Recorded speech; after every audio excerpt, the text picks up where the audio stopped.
Hi, I'm Dr. Jason Fung.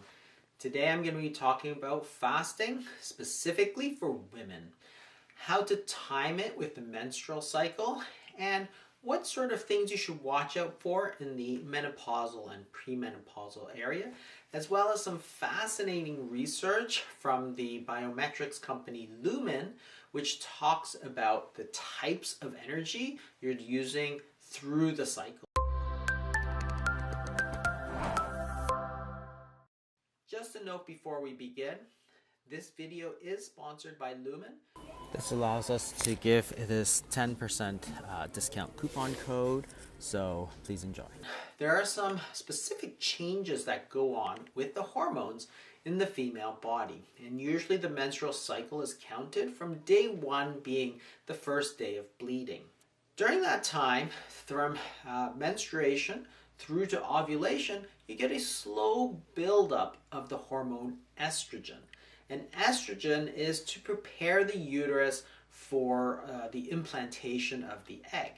Ovulation happens roughly around day 14, and that's when the egg is released from the ovary when it makes its way into the uterus. After ovulation, the estrogen starts to fall and the progesterone level starts to go up.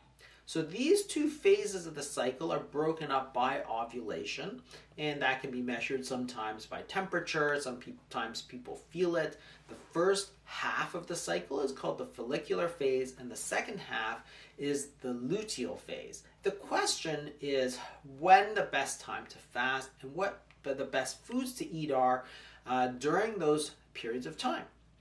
Estrogen is interesting because it tends to have certain effects on the body. It goes up during puberty and it focuses the female body on putting fat into the hips and the breasts in preparation for childbearing, but it also decreases the appetite. So when estrogen goes up, appetite actually goes down. So you see this through the menstrual cycle. As you get closer and closer to ovulation, you see that the amount that women are eating tends to go down. And then in the luteal phase, as estrogen goes down, the progesterone goes up and the amount people eat goes up more. This is another study which tells you about the same thing, which is that during ovulation, your appetite goes down, people eat less, and then it goes up during the luteal phase. So estrogen has an effect to reduce the appetite, and progesterone has the opposite. And of course, you see this with synthetic medroxyprogesterone, which is also called Megase. This is a drug that is often prescribed for people to stimulate the appetite. In cancer patients, for example, who are losing a lot of weight, they'll give this medication, sometimes in kidney failure. So estrogen suppresses the appetite, progesterone increases the appetite. Now, the fascinating thing, which I had never seen before, but Lumen had shared it this research with me, is what type of fuel the body is using during the menstrual cycle. The Lumen, as I've discussed in a couple of previous videos, is a small handheld device, and it measures the exhaled carbon dioxide.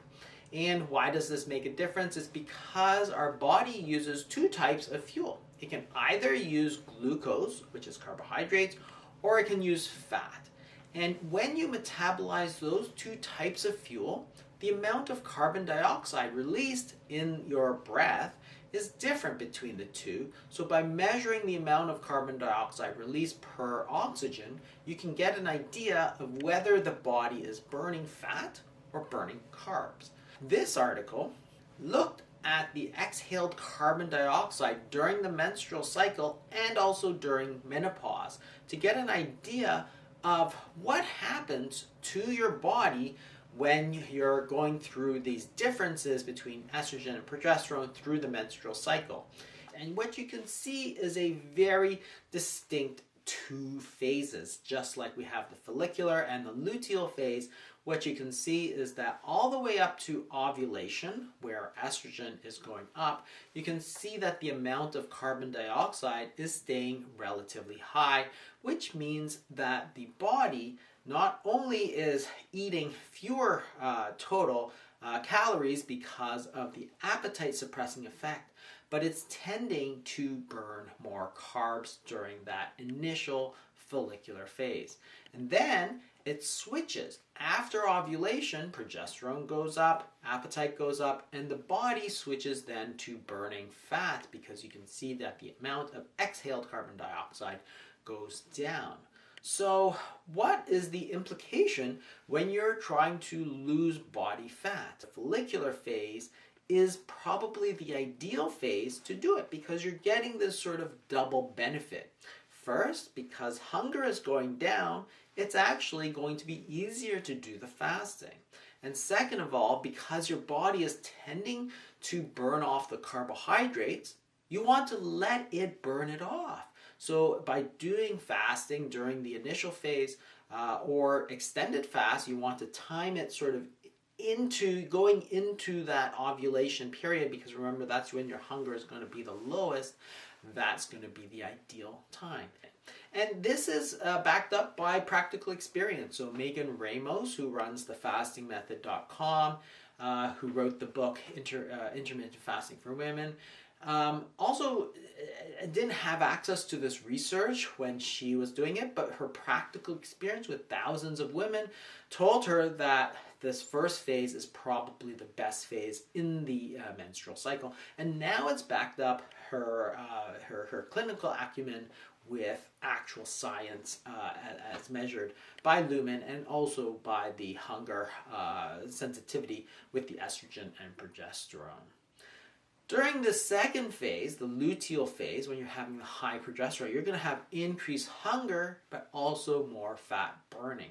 So this is probably the better time to be switching over to a low carbohydrate diet. Because your hunger is going to be higher, it's not going to be as easy to fast. So why do it when it's hard when you can do it when it's easy? Because your body's already in this fat burning state, you want to keep it in this fat burning state. And eating a ton of carbohydrates is going to switch you out of this fat burning state, because your body's going to preferentially burn those carbohydrates. What about menopause? During menopause, the cycle stops. And what happens is that both estrogen and progesterone start to rapidly decline. And this decline in estrogen is what causes the weight to redistribute. So remember that when you undergo puberty, the estrogen causes the fat to go into the hips and the breast, but underneath the skin. So that's the less dangerous type of fat. That's not the visceral fat, but the lower estrogen is going to push that back in. And remember that estrogen is going to suppress your appetite, and therefore the lower estrogen is going to cause an increase in appetite, and therefore an increase in weight. And large-scale studies show that perimenopause, the few years just around menopause, are actually one of the highest risk periods for women to gain weight. Average weight gain for women is 2.25 kilograms, which is close to 5 pounds. What Lumen did was they took women who are menopausal but taking hormone replacement therapy, which mimics not being in menopause, so mimics the menstrual cycle, and compared that to women who are not taking hormone replacement therapy, and they looked for the difference. And what you can see here from these studies is that post-menopause, women tend to have much higher levels of carbon dioxide, which means they've switched from burning fat into burning sugar. And that explains again some of the problem that people have with perimenopausal weight gain. Not only is appetite going up because of the estrogen, but the switch from burning fat to burning carbohydrates, burning glucose, means if you're not burning fat, you're not getting rid of it. Super, super interesting data from Lumen, which is explaining why there is a problem. And of course, Lumen is going to be able to help you personalize some of this data. You can see what your baseline is, and if it changes over time, you may need to change your diet in response to your changing hormones, and that's called personalized medicine, and that's why some of these things are so powerful. Thanks for watching, everybody. I'll see you next time.